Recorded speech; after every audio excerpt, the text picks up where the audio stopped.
A spectacular performance.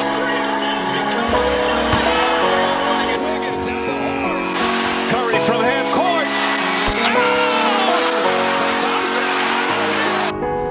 Sometimes, something looks like it's been there a while. Now we will be transitioning conferences and we will be talking about a gentleman's sweep, which was the San Antonio Spurs taking down the Portland Trail Blazers. I think there's not like this in the OKC series, there's not too much to Yeah, talk about. Western Art series weren't as I mean, entertaining, generally speaking. this is pretty entertaining, Yeah, the Wolves Nuggets, but I think the story of this series is Spurs took care of business when fully healthy. Um, Wemby missed a game because of a concussion. They actually won that game, which just kind of shows you that this Spurs team is legit. They got a well like a well coached team, a well rounded team. It's not just Wemby and carried by Wemby. It's a very good team. Obviously, they were number two seed. So yeah, thoughts on this series. I can yeah. I mean, pull up some of the stats. But yeah. I mean, it's tough to talk about a series that was so one-sided. Like Wimby, first playoff experience we get to see. I mean, again, it didn't feel super serious, especially later in the series. It became obvious they were going to just run them off the court. It didn't quite have the high drama that some of these Eastern Conference series had. So I'm kind of waiting to draw too many conclusions until we see him again in what's should be a much more competitive series against the Timberwolves. But he looked good. Dylan Harper really flashed a lot for a guy who's still like, what is he, 20 years old? I feel like he just turned 20, 20, probably yeah, within the past 6 months. So 6, 7 months. yeah, he flashed a lot. He is somebody who puts so much pressure on the rim. I think that's a recipe for a lot of success come playoff time. This year, he's probably not going to ever be getting more than 20 to 25 minutes a game, but going forward, he's clearly going to be Wemby's running mate. And he's probably going to be, whenever this team does end up winning a championship, which I think is more likely than Inevitable. not, I would be willing to bet he will be the second best player on that team. And then I mean, what can you say about a team like the Blazers? Next year, if they improve, they improve. If they don't, they don't. I don't think there's too many serious guys. Denny, anyways, aside from him, I mean, I mean, maybe Scoot is like a high level role player if he can carry some of that shooting over, but it Fake seemed to shooting. evaporate. Fake shooting. Yeah, I mean, it evaporated pretty quickly. Maybe what's his face? Klingen. What do you think of Klingen. Klingen? What do you think of Klingen like floor spacing? I think that's No, that's fake. unfortunately That's fake. it wasn't even good, but it was something they had to turn to was Nicholas Wemby kind of or to force me to take I know, but the shots. thing is, That then you was lose because what Klingon actually provides to you on offense is his ability as a vertical spacer, and his ability to offense rebound. yeah, offensive rebound, putbacks, etc. So when you put him out there on the 3-point line, you're taking all Taking that away away. that. You're actually hurting yourself. I didn't like that at all. Yeah, I mean, in Klingon again, high level role player, absolutely. He's just not. There's not enough there on offense to really justify. You know, I don't want to hit on him, but I just don't think there's enough there on offense to justify like making it a priority to keep him long term. I think he kind of reminds me a little bit of Walker Kessler too. It's like, yes, the advanced numbers are good. Yes, he clearly provides you a ton of value as a role player in the offensive or in the regular season. But again, it's become very clear for a guy like Kessler. And I think it's become clear for a guy like Klingon that you're just not. They're not somebody you can count on to do much for you in the playoffs, aside from be a body down low, provide you some basic rim protection, and catch some lobs. Maybe that's a little bit harsh. He is still very young. If that shot really continues to improve, then I think that maybe changes some stuff because then Brooke Lopez, Miles Turner, even he went on a deep run. He could become one of those guys, but yeah, for now. And then aside from him, I mean, there's Tumani Kamara is a fun like defensive guy, but again, just so limited as a ball handler. I said I wasn't going to talk about this team, but I just think the only thing they really say is like there's not a lot there. Young hands. I'm just kidding. Yeah, I mean, again, he's obviously a project, so I mean, if he pans out, then maybe your timeline gets reset. I don't know. No, yeah. They're not a very interesting team to me, unfortunately. I think people hype them up a little bit off of that one win. Nothing about them screams potential future yeah. I think contender to like me. this team we'll talk about it eventually once Dame comes back and prospects for next season. But I mainly want to talk about the Spurs and like just how good this team is. I mean, Wembanyama 21, 9 and 2 in his first series. 4 blocks, of course. I mean, that doesn't even begin to tell you the defensive impact he has on the opposing team. I mean, like we said, with Klingon, it forced him to. They were doing anything to take him out of the paint, like force Klingon to be a shooter, which is takes him out of his natural position or natural, I guess, like advantage. And then the point of attack defense with the Spurs team is just immaculate. It's probably outside of OKC and Detroit, it's probably some of the best that you're getting. Stephon Castle, Devin Vassell, Dylan Harper, these are all highly regarded defensive players. And then the rim protection for all 48 minutes is elite. You're getting rim protection obviously from Wembanyama, the decoy, but you're also getting rim protection from Luke Cornett, who in his minutes was pretty incredible. I mean, you saw in the one game that Wemby did not play, you were still able to get rim protection for the vast majority of the game just because of what Luke Cornett does for you as just another big body. He's probably the best backup rim protector in the league. I mean, so it's just an incredible defensive team. And then offensively, this is also an elite offense just because there's so much shot creation all around Wembanyama. And I think something I was talking about with a friend of the show, Cole, is that like how redundant or how useful really is De'Aaron Fox? Like, should you be willing to trade him because you have a Dylan Harper who will be an all-star like in the near future? And I do think like kind of similar to how Tyrese Maxey was the closer for the Sixers in game 7 or in all their games, just consistently the closer. You do need that reliable kind of shot maker who can kind of get past anyone, and that's kind of who De'Aaron Fox is. I mean, in this series coming up, there's a matchup that he's going to be guarded by Jay McDaniels, who's one of the better defenders. But I think even Jay McDaniels will have trouble staying in front of De'Aaron Fox, who he's not. I don't. You know, I don't fair at enough. all. It's going to be different though, at least than guarding Jamal Murray, who's not as speed based. Fox's athleticism doesn't look that convincing to me anymore. I just have to be completely honest. He Yeah. doesn't jump off the page to me as an athlete the way he did when he was Compared to Jamal Murray, even though. 2 or 3. The speed though is different. The speed is different. Is it that different?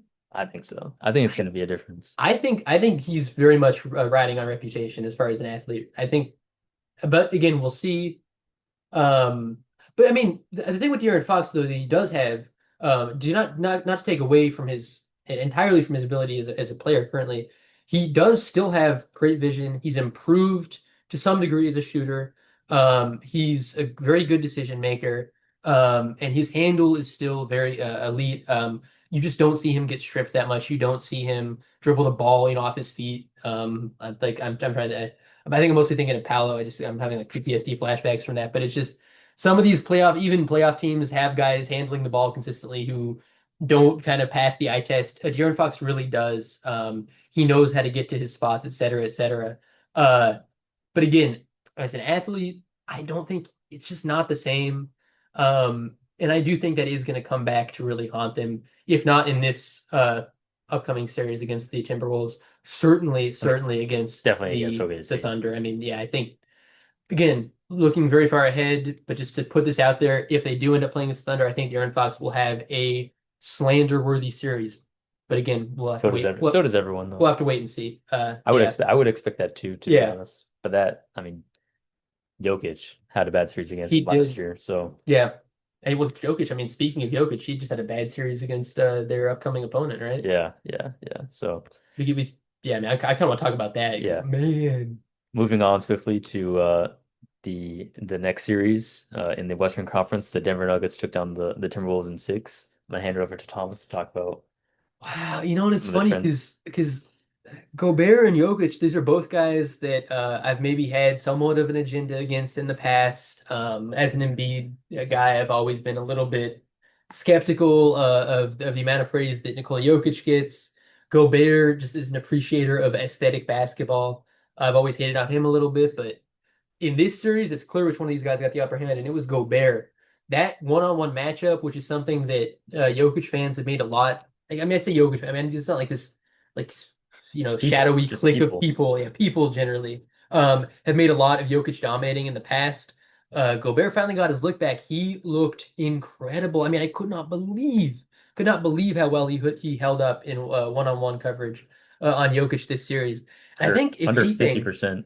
yeah, I mean, I think it shooting. really Their insistence, Adelman, whoever you want to blame, maybe Jokic himself, just the culture of like feed Jokic the ball, feed Jokic the ball. I think it really came back to bite them because they were so insistent on attacking that matchup over and over and trying to let Jokic kind of shine as a one-on-one scorer and create an advantage against Gobert that in the end it really ended up hurting them. I mean, he just wasn't making it happen.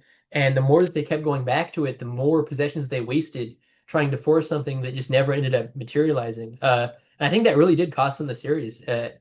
When you, I mean, again, and is it easy to say, well, their best player, their supposed like all-time great player playing poorly cost them the series? Yes, it is. But I also think it's very important to note that like a lot of these are very intentional possessions they're trying to create for Jokic. Post, repost, et cetera, et cetera. And Gobert wasn't having any of it. This was probably his best series, Gobert's best series as an NBA player. This was the first series you can conclusively say his play won them the series. And this is against a team that again people were saying was a sleeper contender.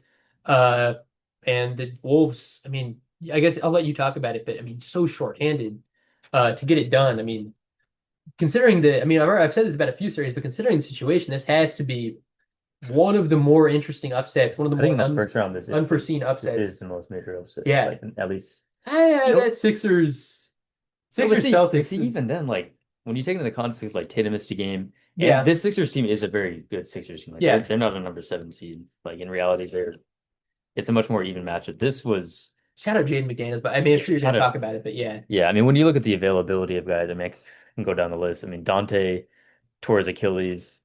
Anthony Edwards was already injured when he was playing, and then he hyperextended his knee in one of the games pretty early on. Or no, not too early on, but they were without so many guys, so many critical guys, so many double-digit scores.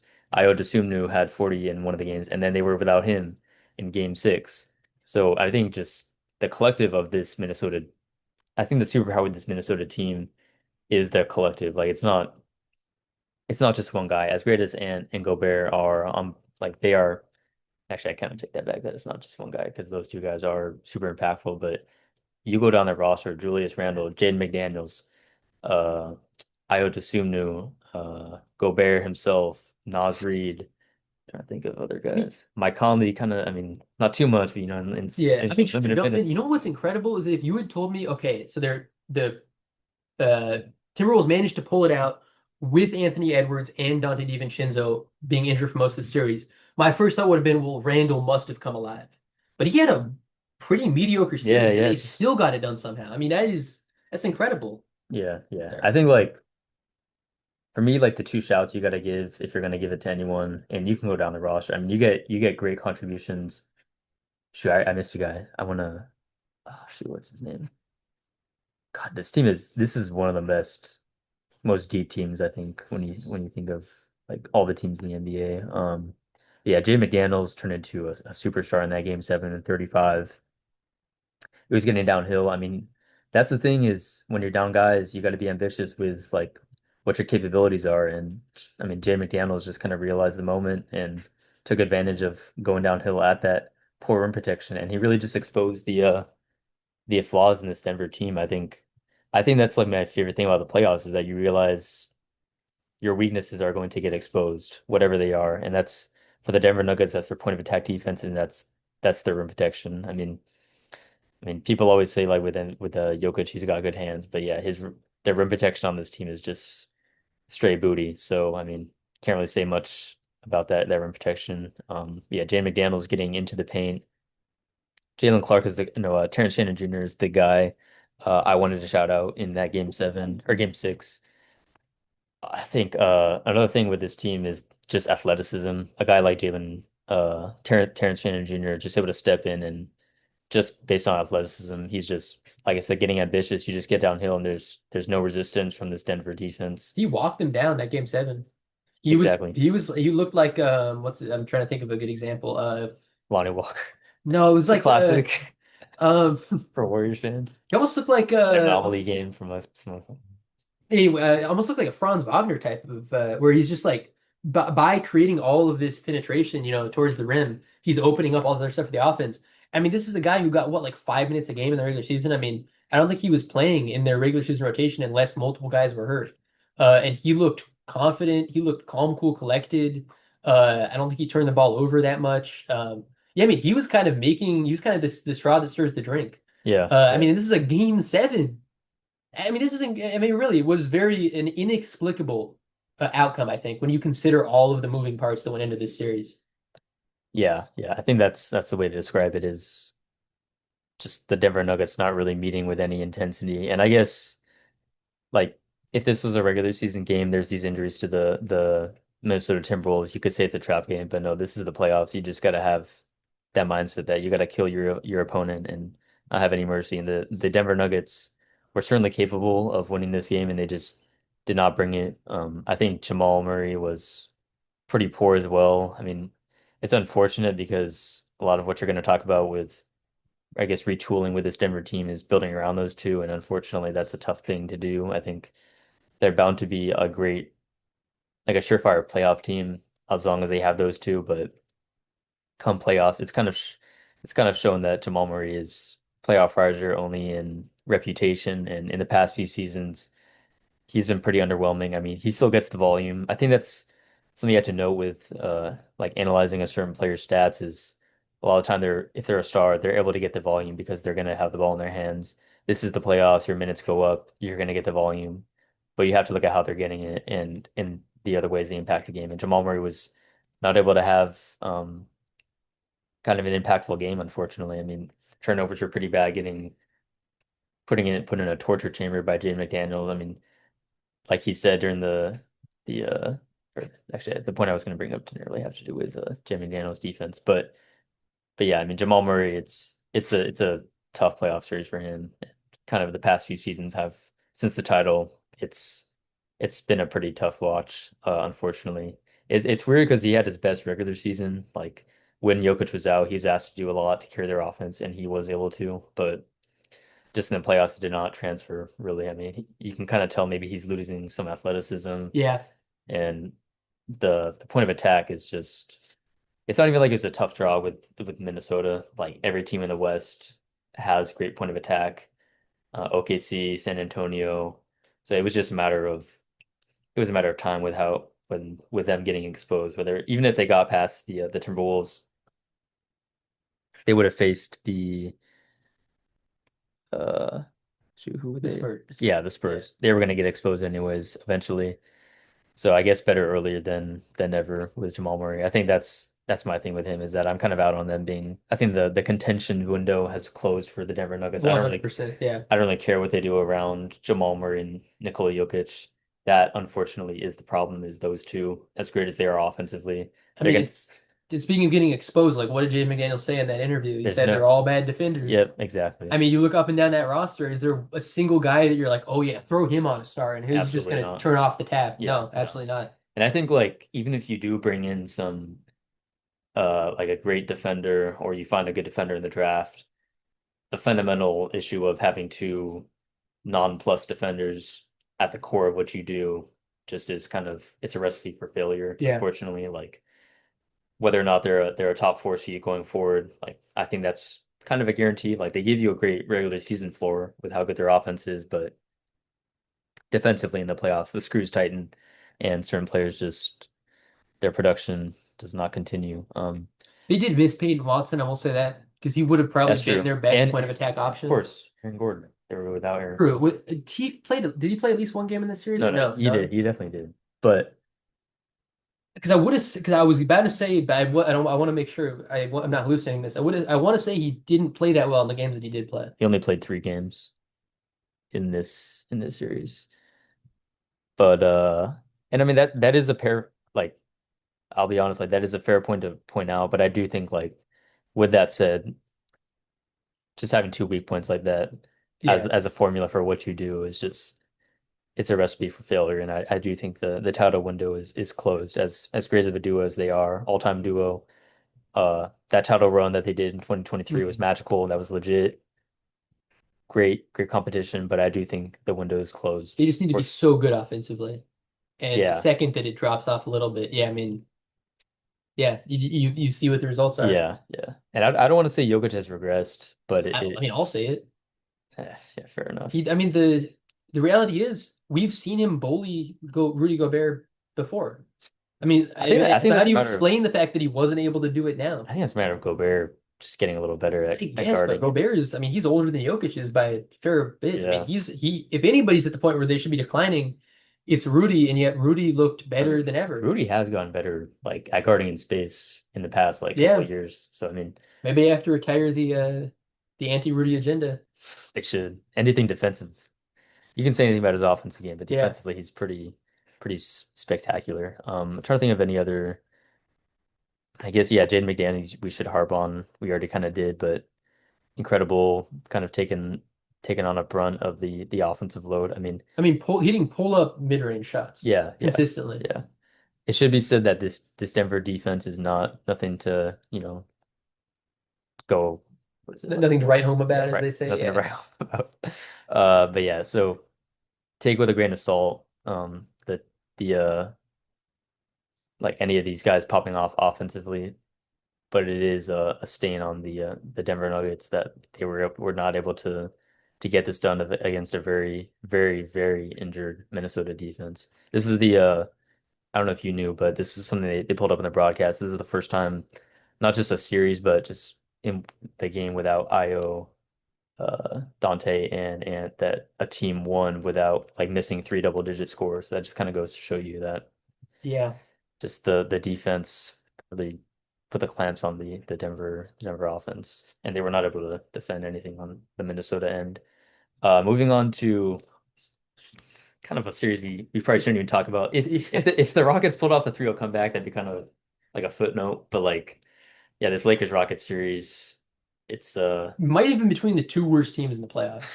As think by incredible as far. it sounds, because By it's the 4 and 5 seed, but yeah. I mean, yeah, it's just that didn't happen. I mean, okay, but just a few things like Shingun. This guy is probably better suited as third option than he is as the second or first. I mean, again, without wasting too much time, a lot of these ISO possessions in the post look very ugly. Amin Thompson, the defense, I guess, is still there. I mean, he doesn't jump He's the off. one guy He that doesn't jump off the page to me on defense like his brother does. I will say that. He's obviously a very good defender. I'm not sure he's quite the caliber that he's made out to be. That's just my personal opinion. Take it with a grain of salt. Offensively, definitely he has a lot more juice than his brother does, but considering the limited shooting, still considering the fact that teams can sag off on him, is he really the caliber of young guy? Is he really the building block that he's made out to be again? I would say no, but that's just my opinion. Um, and then setting that aside, like I think a lot of these other guys are just they're role players at best and they're trade fodder at worst. The Reed Shepherds, the Tari Easons of the world, they'll have good games and bad games.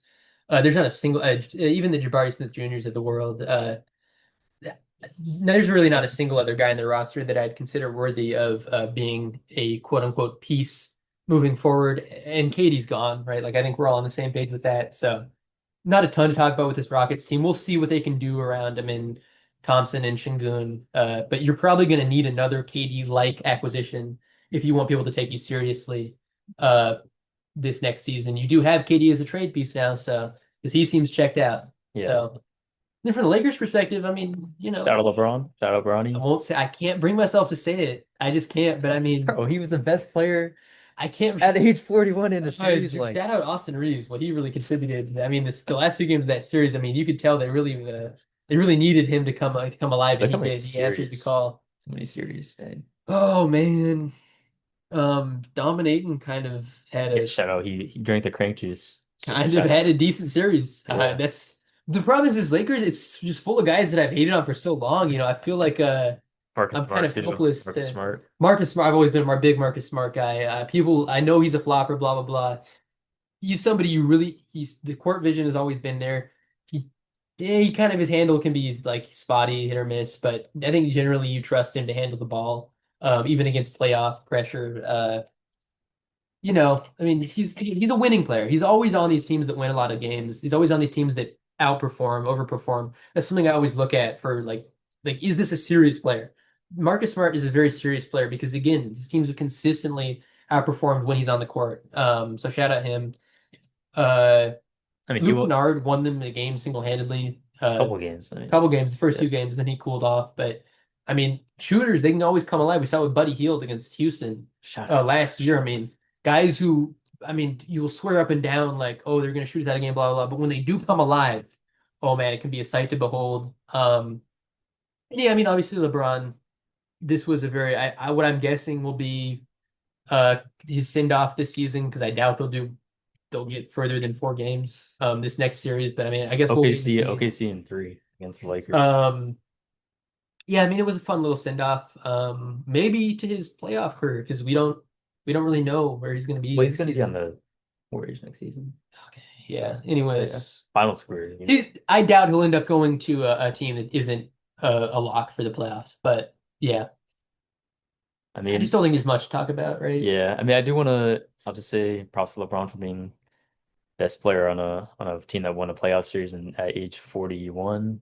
And I don't care if he does nothing against the OKC Thunder in this next series. Division, But I mean, old man Braun division, it is clearly so different from the vast majority of guys on the Yeah. court. yeah, He just sees the game better than anybody.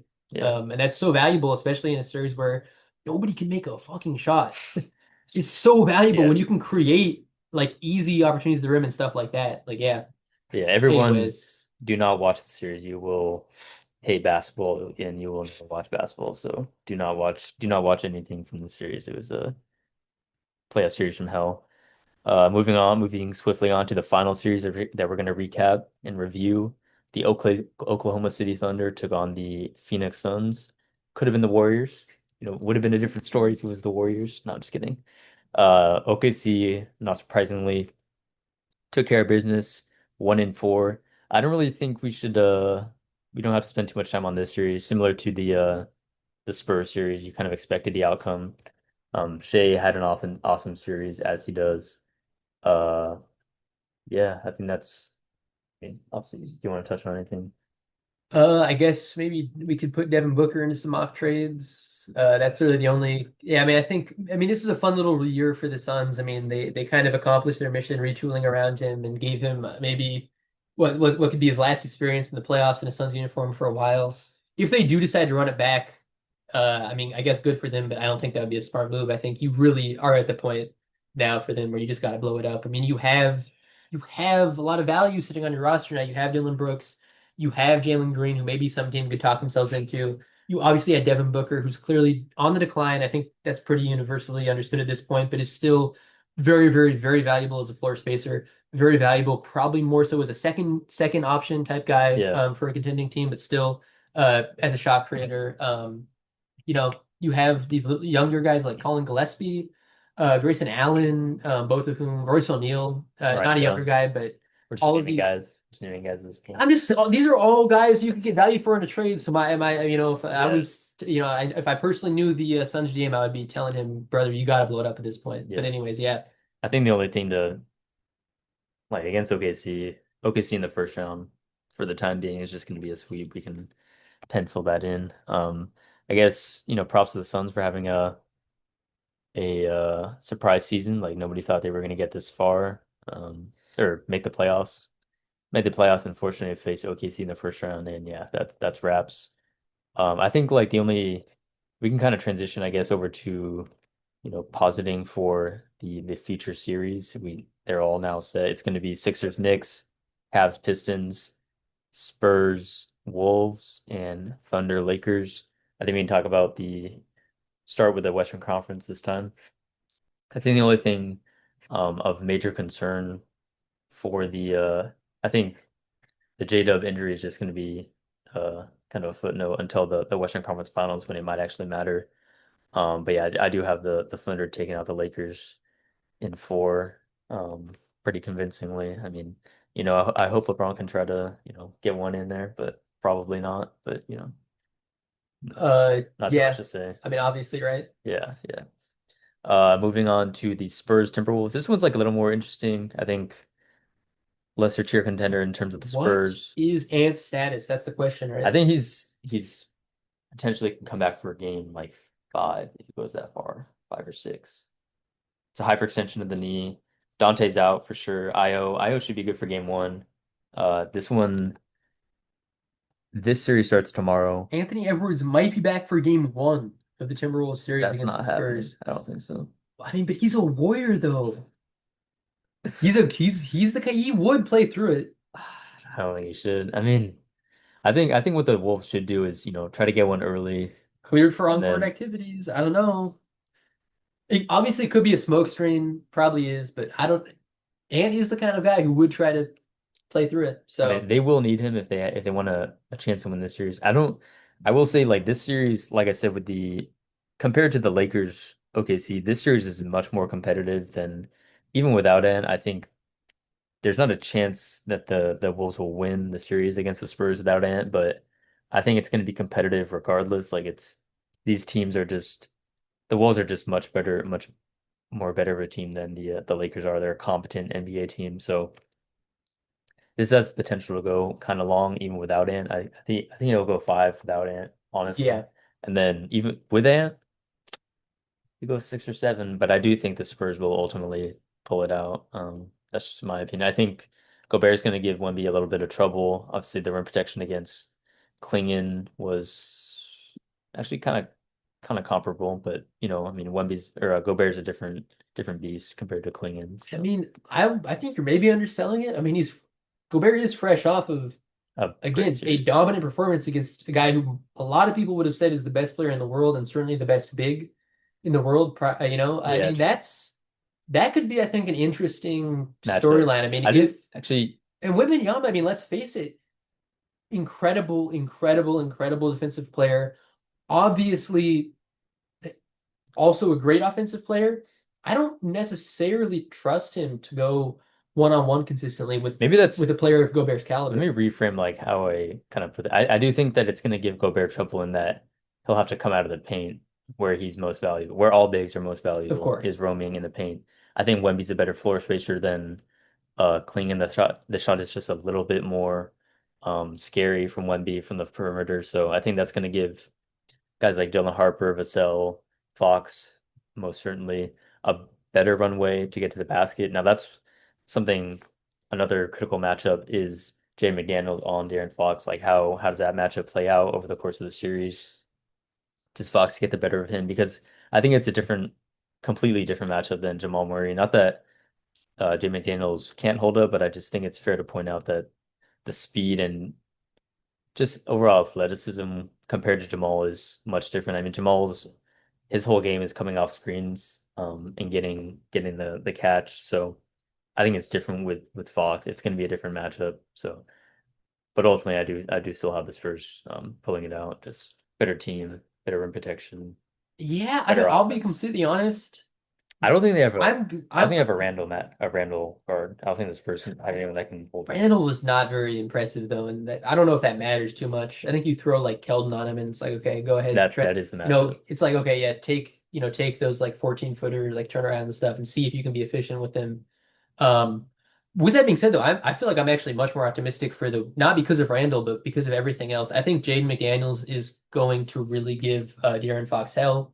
We'll see if that ends up happening, but that is my personal perspective on what will happen. Um, I think that Io, if I mean, again, it'll be interesting to see who do you think they're throwing on Io? I don't Probably think you can Stephon or Dylan Harper. because I don't think you can necessarily discount the fact that this guy, when given 30 something minutes, his last two times he's been given big run in the playoffs, has averaged like what 30 something points. And Um, that's against the Denver point of attack defense. yeah, Spurs have a different level. yeah, it's true. I'll say Spurs in 6, to be honest. Even without it, or like I'm factoring when in do you that anticipate he's coming back? I'm going to arbitrage it. I'm going to say I think maybe game 3 or 4. I think they'll get at least 1 or 2 games with him in this series. And then I think that does become a little worrying because if you are assuming that Io is truly somebody who can consistently put the ball on the floor and beat his matchup, in a playoff setting, which we've seen, if you're factoring that he's not going to go cold from 3, you're starting to talk about maybe some issues. Do you have enough guys as the Spurs to counter all of these perimeter options for the not that you couldn't say the same about the Magic going the other or about the Timberwolves going the other way, but yeah. I think another factor I considered also just is think the Timberwolves always play up. They always play better no, than they people do. expect They them do. to. I mean, Yeah. you can't take anything away from the effort and like I mean, they do. They're a very talented team up and down the roster. So That's why I do think this series is kind of underratedly close, like just because of how deep the Timberwolves I are. also think don't discount a cold series from three for the Spurs. That's They that's have a few guys where that's you the factor I was you going to can point out easily is imagine, the volatility of Al yeah, Harper and Stephon Castle's 3-point shooting. I think they're even De'Aaron Fox. yeah. I mean, Even I mean the reality is I don't again has he ever has he ever shot over 40% probably not, but in the there's always a threat of him. I mean, I guess, but yeah, that is a big swing even I mean factor. Wembanyama, you can No, imagine a yeah. cold stretch of games from 3 4 minutes. I'm just saying I think that's another thing where the Spurs can maybe actually get into some trouble. Not that I think it's very unlikely the Timberwolves win, but yeah, I would bet this is going to be a much more competitive series than people initially might think. Yeah, I'll say Spurs and I'm leaning Spurs in 6-7, so I'll say Spurs in 7 just because I want to see another Ooh, okay, 7 game series. And I think Ant when he comes back, he's going to be a handful for their guards, or their guards will have to slot down in terms of the matchup. So it's going to be a pretty interesting series. I think this is going to be the best or the series I'm most excited to watch in the second round. This is not even going to be fun. It's just going to be like an ass whipping of epic proportions. Moving swiftly on to the series that just kind of got matched up today. The Cleveland Cavaliers will be taking on the Detroit Pistons. This series starts on Tuesday. Um, just initial thoughts. I think I said the Pistons. I had the Pistons. I said winning convincingly, and that was like I'll just kind of explain that. I just think like in the half court, the guards on Cleveland are going to have a tough time battling the point of attack defense on Detroit, and I don't think I'm not really worried about anybody on Cleveland guarding Detroit, guarding Cade one-on-one.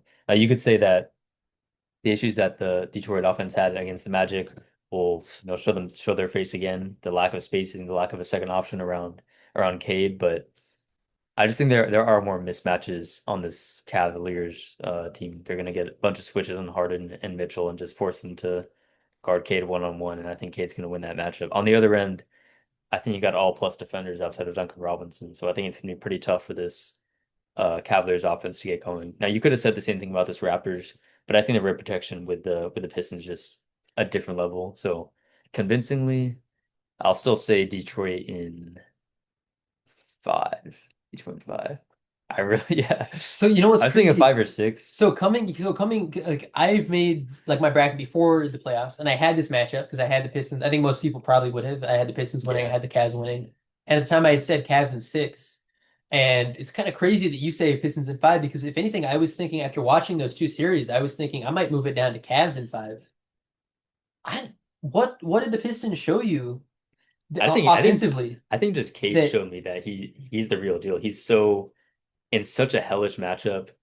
but that's against the I it's think that against the Magic. It's yeah, I against just think Paolo yes, first yes. option hoops. I just think generally the Magic's defense, like in certain ways, it's not as good as the Cavs defense. Not because of the like in terms of rim protection, obviously the Cavs have two of the better rim protectors in the league. But point of attack defense, like who do the at least the Magic have the guys like Suggs and Wagner in their matchups. But, Whereas like the Cavs, who is it? Jalen Tyson. That's just what I'm thinking about. Him guarding. That's what I'm okay, but envisioning. what I'm thinking of is okay, you are Cade Cunningham. They're going to be playing heavy drop. They're going to be forcing you to drive. They're going to say we are not letting you get any jumpers off. We want you to drive into Mobley and Jared Allen inside. Who are you kicking out to? I just believe in his. There's no chance. I believe I'm his. telling you, this offense is going to look. I mean, I know that the uh, Cavs defense is. I mean, I think it's actually a fairly similar tier to the Magic. I don't think the Magic are significantly better, but I think that the Cavs they actually have a real NBA offense, and so I think that True. you're going to see all the same issues rear their head for the Pistons on offense that reared their head in this series. But I just don't think you have to like really think like, okay, yes, the Pistons defense, we know it's good and we know it looked very good in round one, but they were also playing against one of the most handicapped hamstring offenses in the Yeah. in the entire playoffs, if not the single worst offense in the entire playoffs. I think that I just think the Cavs are Yeah, gonna maybe I shoot them should. at the building. That's my and again, does that mean 140 points every night? But 115 against this Yeah, I guess Pistons it's. offense, I'm gonna flip it. I'm gonna say Cavs and I don't sit. want to necessarily talk you out of it. It's more fun. I almost feel like it's more fun if we have differing I, perspectives, but I don't want to have like just a contrarian take. I think the Cavs, like you kind of convinced me like with the just comparing that offense, the Cavs firepower versus that Magic firepower is just different stratospheres. I think that is kind of Yeah, the I mean, because difference. again, like you have to have Duncan Robinson out there for the Pistons. You need him for the Yeah, spacing. yeah. And then I mean, who is he like? And where are you putting him? I guess you're And trying to hide him on Astros, Strus. yeah. You can't. You really are telling me they're not going to be aggressively hunting that matchup, and you can't take him off the court. At least, I mean, obviously he's not going to play 48 minutes, but you need him to play 25 to 30, right? Like, Yeah. I don't know. I mean, I think Danis Jenkins, you need him on the court for the spacing and ball handling. You're telling me they're not attacking. I mean, there's times where they're playing those two guys next to one another. yeah. And obviously, the Magic really struggle to attack that with Suggs and Anthony Black, but it's like with. I just think like the Pistons might have the best player on the floor, like with I the agree, but and I guess maybe only. maybe that shouldn't move me too much with how good their offense is as a whole. That's why I think they could steal a game or maybe two. I mean, I'm being a little maybe aggressive because I'm gonna stick with my gun. I'm gonna say I originally had it at 6. I'm gonna drop it down to 5, Cavs in 5, and I do think that's why the Pistons will steal 1 or 2 games because Cade probably has at least one, another 45 or 42, whatever ball in him, just to single handedly win 1 game.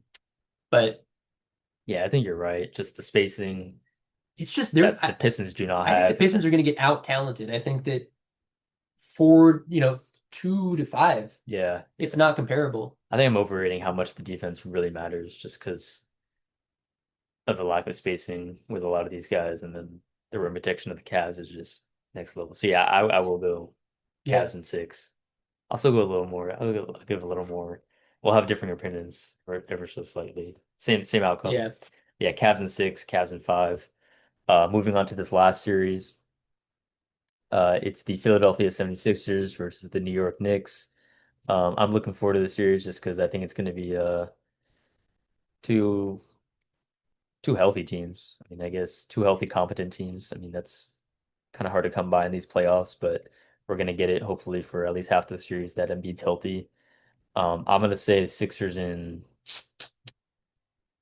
6. I think like they'll definitely win the games that Embiid plays, but it's a matter of Tyrese Maxey pulling his weight and just cooking Jalen Brunson in switches in the games they don't have. But yeah, I really like the Sixers going forward. Yeah. I mean, you said Sixers in 6, Yeah, correct? Sixers in I 6. think we're gonna agree on that one. Yeah, that would be my take as well. Look, Cat, I will give him preemptive credit. I think he's probably a fairly decent matchup for Joel Embiid. He was a Just good rim in protector terms against the Hawks too. sheer, I mean, just in terms of size. I mean, there's not a lot of guys with a frame that is comparable to Embiid's. He's one of those guys. That's why he was a good matchup Um, against Jokic. yeah, in absolutely. that one matchup. So With that being said, as you pointed out, Jalen Brunson against Tyrese Maxey, obviously that's not gonna be the primary matchup. That's going to get hunted so aggressively, and I think that's just going to be easy money for the Sixers to take advantage of. Because if you really and then you're trying to hide him, well then he's probably might end up on Paul George. You can put Paul George on the elbow, let him attack that, get him into foul trouble. I think he's going to have a tough time staying on the court. Obviously, not talking 18 to 20 minutes, but I'm talking for 40 minutes, which is what you really want him playing to take advantage, fully of what he gives you on offense. I think he's going to have a very tough time staying out on the court over long stretches of time just because of the matchup. oh yeah. Wes, well, you didn't. I saw the recording, but I saw it up there, and I was like, Oh. no, but the expression alone actually managed to make my heart drop. Oh, you guys should have seen it. He looked. I mean, he thought you really I thought. thought it was like I didn't hit record. Yeah, first, yeah. I mean, that would have been hilarious too, because we've gone on and on. Can you imagine us You remember talking? everything you just said? We're gonna have to recap. Yeah. But yeah, I mean, long story short, I with just the amount, I mean, between Maxi Edgecombe and Paul George, that's too many guys who can just attack Jalen Brunson. I think he's really going to struggle, and then everything downstream from there, for the Knicks offense, I think is going to suffer.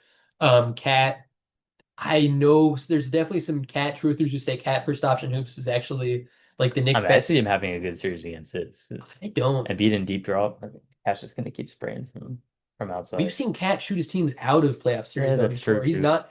Now again, is he one of the better floor spacing bigs of all time? Yes, but he can be streaky. So I don't know if you can count on that. If you do get that version of him, the 45%, 5 threes a game version of Cat, maybe it's a 7-game series. Maybe they even win.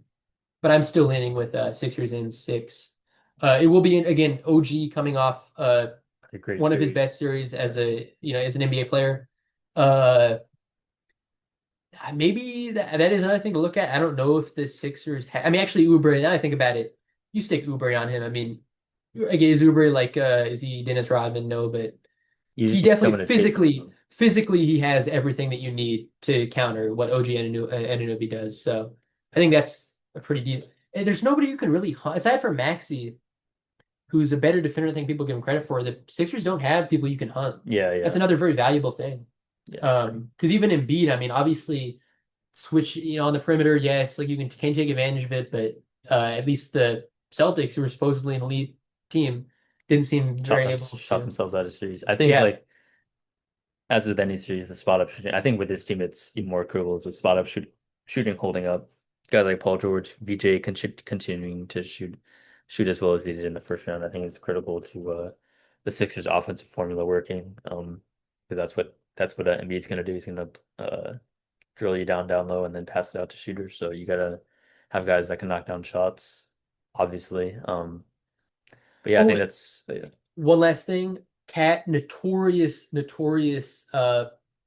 foul happy, whatever you want to call it. Somebody who gets in foul trouble, who struggles a lot with that. He's a very great matchup for Embiid physically. If Embiid's smart, I think he's going to be, foul baiting to the absolute max. Because Cat's somebody that you can really, really get into trouble with that. So that's another thing I'd look out for. But who knows? Maybe that's not an issue because after all, as I already said, Cat can stand up to him physically. So maybe Embiid isn't able to take full advantage of that. But anyways, yeah. One last thing. Is I'm wondering how big the Embiid like question is. Like if he only plays 3 games, you don't see him pulling off the series. He's a warrior, man. He'll be out there. People are saying, "Oh, he's not." For all if it goes 7, like what do you think? I just don't He'll know. be out there. Okay, We yeah. saw him do. We just saw him do it. Yeah, yeah. I'm not even thinking about like him not wanting to. I'm just like ability wise, like will he be able to? Will his body want to? You know, what I mean, is he gonna Yeah, it's true. we're gonna find some new disease that he's about to have? So, It's true. but I mean, that is the reason why they would end up losing. Yeah, I mean, obviously, right? yeah, But that's why I can definitely see the Sixers losing, but it's only for that reason. I think the Sixers are by far the better team overall.